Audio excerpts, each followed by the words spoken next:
Truths about pain and mobility. This is my 9th year as a movement trainer. Before that, I used to work in an office, and I had a lot of occupational haphazards, such as from sitting for too long, being in long meetings, and all the stress that I used to face took a toll on my body. When I became a movement trainer, I studied the human body and movements and kinesiology rigorously to understand what is it that I can do to help myself. And I've got lots of learning, first deriving from what I learned about how to help myself, subsequently also applying everything I have done through my certification course to clients. And that I want to share with you about how actually we can prevent pain in our lives. I prevented pain in my own life. I've got like 20-degree scoliosis, no pain. In fact, I think my spine is much straighter now than before. And also I've helped many clients to do their movement rehabilitation, trying to find optimal balance between the use of muscles and restoring more functional movement pattern. And I can allude to one thing. That is main reason why people feel pain is because they have lack of mobility. I've got some clients who, when they feel pain, they see a physical therapist or medical practitioner. In all due respect, it's always diagnosed as some kind of muscle imbalance, some kind of muscle overload or muscle tear. Okay, so we need to address those muscle issues. But I want to go to the root cause of everything. How come there is a muscle imbalance? Why is it that there is a muscle tear? More often than not, 99% of the time is due to the fact that the joints are compressed. Joints get compressed when we don't move enough. So imagine this. This is our shoulder joints and our arm bone is attached to it, all right? Now, if we don't move it enough, okay, what happens is the soft tissues around this joint will gunk up because, like the saying goes, if you don't use it, you lose it. The soft tissue gets gunked up when we don't move enough. It's because movement brings hydration through fluid to our joints. So the more we move, the more we nourish the joints because we're hydrating it. When we don't move enough, okay, in our joints, it will start to get dry. What happens when something gets dry? Again, back to the example of a glue. I say gunked up a lot because glue, when it's no longer fluid, it gets gunked up. In fact, when it gets gunked up, it gets so hard. That is what happens to our tissues in our joints when we don't move our joints enough. So the tissues all get gunked up, and what happens when it gets gunked up? It holds. When it holds, we have mobility issue, okay? In this case, might be the shoulder mobility. What happens after that is that the muscles don't get to lengthen. Because it's being held back in the joints, the muscles begin to contract. When the muscles begin to contract, it will not have the ability to strengthen and release at the same time, which is the definition of a healthy muscle. It will not be in its normal behavior to support us, especially when we move. So imagine this. The joints get compressed, the tissues around it gets gunked up, and the muscles become contracted.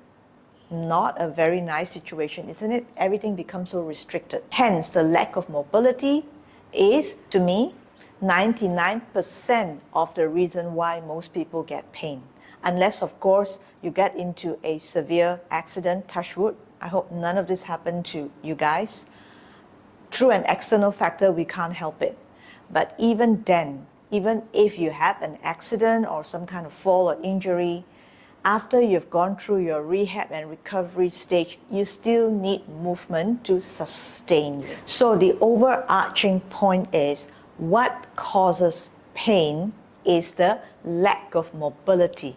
And what causes lack of mobility is joints compression. In other words, we must have mobility in our daily lives, and mobility starts from our joints.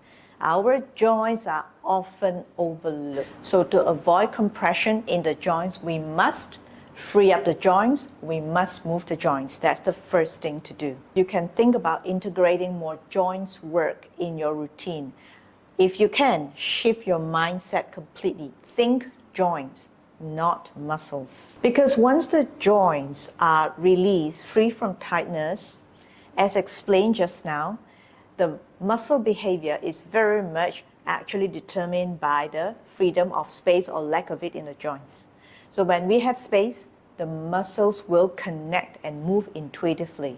There is less likely of a chance for a muscle imbalance. Or you can think about it this way: restore movement around the joints so that you can restore the balance in your muscles. On the point of muscle imbalance, the second thing is it happened because we overuse one part, right? Because maybe one part is tighter than the other.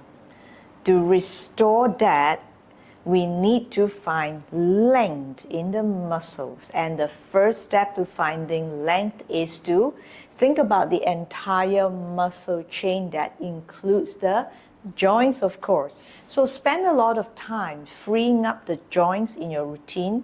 So warm-up is not just warm-up. Warm-up is not just some kind of passive stretching.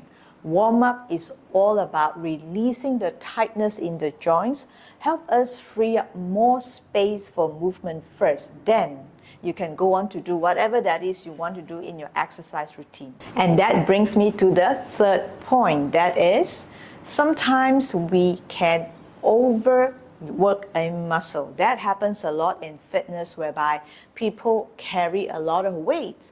Carrying weights is good, it gives us great body, it also strengthens us, but when we overdo it, it strengthens the superficial muscle too much, and it does compress the joints, because fitness and strengthening work feeds the ego as well, because it's very external, right? You see the results in the body. People get addicted to wanting more and more bulk, or get addicted to wanting to get stronger and stronger. Things like joints mobility become so unimportant. When they neglect it, that is where pain happens. Because when we neglect freedom in our joints, the tight part in the body, in this case the strong muscles, yes, strong muscles are tight. It will get stronger, it will get contracted. The tightness gets tighter. The compressed joints get more compressed. Avoid it if you can. Work on your joints, free up the space, then go lift your weights. I sound like I have something against fitness. No, I don't. But I do have clients who, from overworking in the gym, become injured or have scar tissues in some places of the body, and then they need rehab to restore movement in the particular area. And when I work on their joints, it's always very helpful. And within less than 6 months, they found themselves restoring not just mobility, but having more space and length. And that leads them to see why joints are more important. And that, to me, it's a big accomplishment, because I want people to move properly. I want people to do it the right way so that they can free themselves from injuries. And a very important component when we move or exercise is the fascia, the soft tissue. We need to have mobility so that the soft tissue can glide. Yes, it needs to glide. And a lot of people think that soft tissue, it can be released by lengthening. Lengthening as in one linear length, do a passive stretching, and that's it. That is so wrong. Soft tissue, our fascia, does not behave that way. It can only respond to a kind of glide movement. Gliding movement goes this way. Okay, there is an expansion, there is a return. An expansion and return. Okay, the return part is important, which is what a lot of people miss. So we must also think about how to allow the fascia to glide. Because our body is not just muscles and bones, Our bodies are joints, of course, and the soft tissue. And joints and soft tissue work very well together. And by the way, soft tissue is the entire shrink wrap of our body. We must take care of it. We must let it glide, especially preventing it from gunking around the joints. I know I'm repeating myself here, but it's absolutely necessary. The last point I want to make in this video is that often than not, people get very linear in their movements. They are not moving integratedly enough.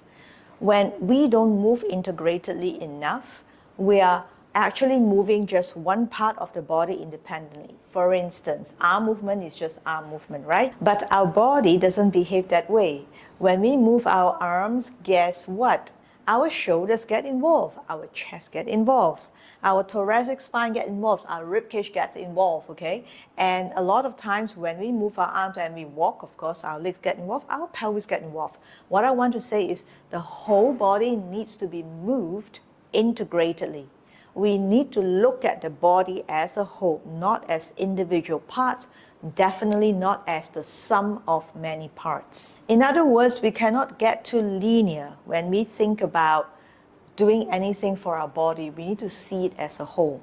So when you do your exercises or routine, be sure to include more integrated movements that move the entire body, such as dancing. Dancing is great. If you feel you're a bad dancer, chances are you're stiff somewhere, very tight, holding you back. Therefore, you cannot move in a fluid way that you want. All the more, you need to dance. Swimming. Swimming moves the entire body, and the buoyancy of the water takes away a lot of, I would say, joints compression if you have in your body, and lets you just float and move the joints easily. Highly recommended. There are other things as well that can actually restore some balance in the joints, such as horseback riding, even golfing, tai chi, qigong, anything that moves the body in more circular motion. Now, I want to note that for people who do golfing, for instance, they do have their issue, yes, but it's more because they over-rotate on one side. That is overdoing it. But if you don't overdo anything, rotational movements are very good for you. That's my point. So if all these movements or exercises sounds a bit like far-reaching, you can't really do it because you don't live near a golf course, or maybe for any reason, a budgetary reason, you can't like invest in these hobbies, no problem. Just dance. Put on any music. It doesn't matter whether you look good or not. Just dance. The most important thing that happens to our body when we dance is that our fluids start to flow. As mentioned at the beginning of the video, when the fluid flows to our joints, we nourish it, we hydrate it. And that hydration and nourishment starts to bring back mobility. We might feel like we cannot move in our hips.